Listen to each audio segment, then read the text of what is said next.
Today I'm answering the question, how do you visualize the notes on the fingerboard when improvising? I think one of the most important things to start to develop as an improviser is when you decide to play one note. Let's say I decide to play this E flat. Okay, I give a little volume here. I got a lot of gain on right now. So I'm playing this E flat, right? And now what happens is I have the choice. Let's say I'm playing it with the second finger. So I have the choice in this position, 7th position, to play the F, and this gives me access to a 3-note per string shape here.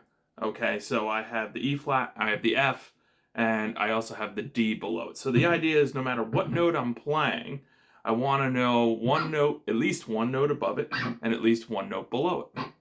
The note I'm playing, one note above it, one note below it. Sorry, I like the sound. Right, so that immediately gives me a higher option and a lower option on the same string. Right, it's very important to understand that if you're able to visualize all the notes on the fingerboard, then your creativity comes down to how you actually arrange them physically on the instrument, right? So let's say I'm using, let's say I'm doing G minor,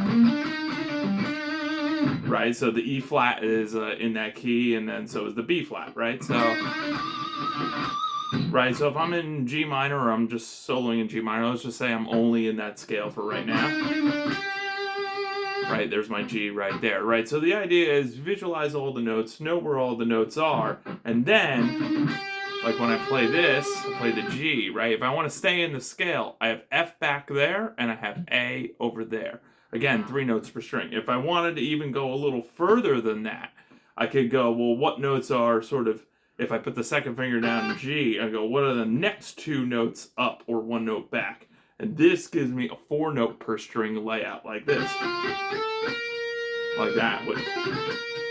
Cool to play, a little tough on the stretch, right? But you can even visualize it. Say I take out the A, and then I got actually B flat, G, F, and this is going to give me a pentatonic sound.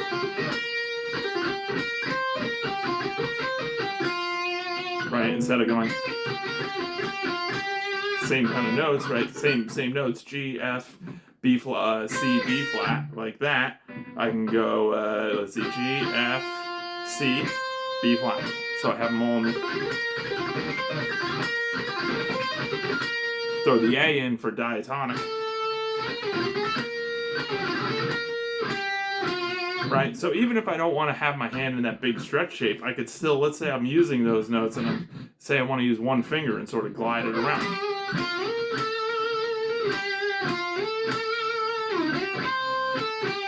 Right, went to the next string, use C, A, G, right? But I think what's most important is to always find the name of the note. This is what I do. I find the name of the note before I actually play it. The more I do that, the more accurate my attempt will be at playing fast, fancy, improvised licks that I never practiced before. Right now, of course, we do want to have a bunch that we practiced through the years. You know, I got like a few, like especially E minor. I love to play. Even something like that, just a natural minor.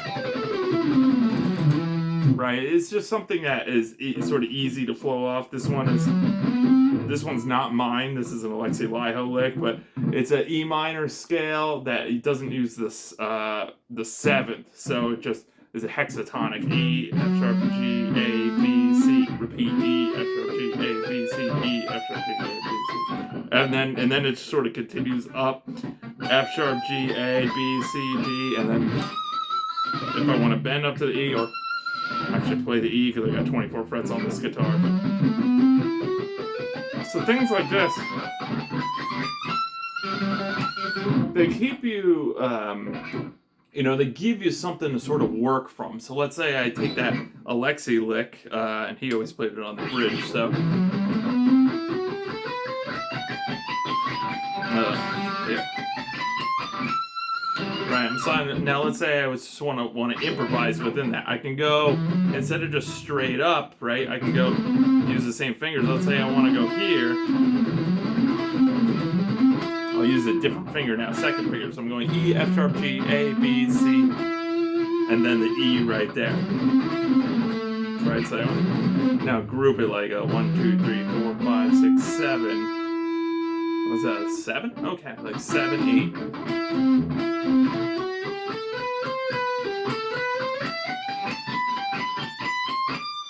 Now I'm in a 4-note per string that I just ended up. Nice, I can go. Let's see. Yeah, so 1, 2, 3, 4, 5, 6. Now I'm feeling like it's like a 6, 8.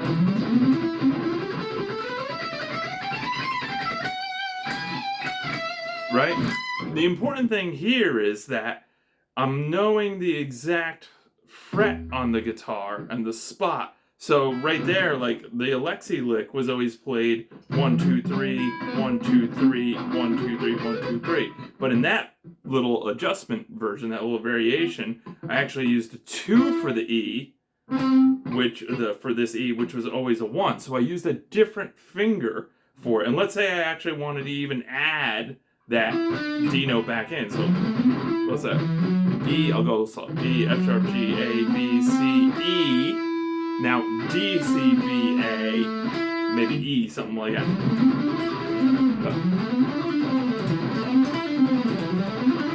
Right, so now I have a way of,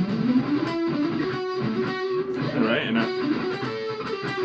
so I got F sharp D, F sharp G, A, right? Always thinking of the notes, at least 3 notes or 4 notes sort of in my shape. I try to play a note and at least know 1 note behind, 1 note in front. So I'm playing the A, I'm thinking about the G, which my first finger is over, but then I've also got the B above it, which that moves me to another position. Now, if you're not comfortable with playing along a single string, moving out of a position, I remember back in my early days, moving out of a position was kind of a scary thing when it came to improv, because I didn't always know sort of what finger I could play higher, or why it would sound good, right? But once you learn the names of your notes and you know your music theory quite well, everything is just sort of wherever the note you're looking for is, or wherever a note in the scale is, depending what you're looking for, right? But if I'm going, I play the B, let's say, right? Now I could even do things like, oh, well, I've got my E minor here, but that's sort of not a great fingering, so what if I contract,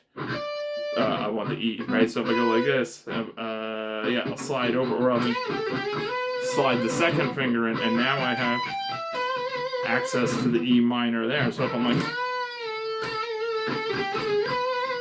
play the B now, or, right, so even a little smoother. One more time. Right? You see the visualization is there.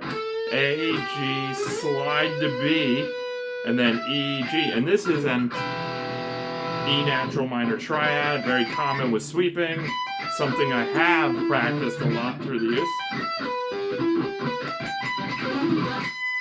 Right, so the notes are all there. Let's go up and neck pick up on this one. Right, so there's that E minor shape.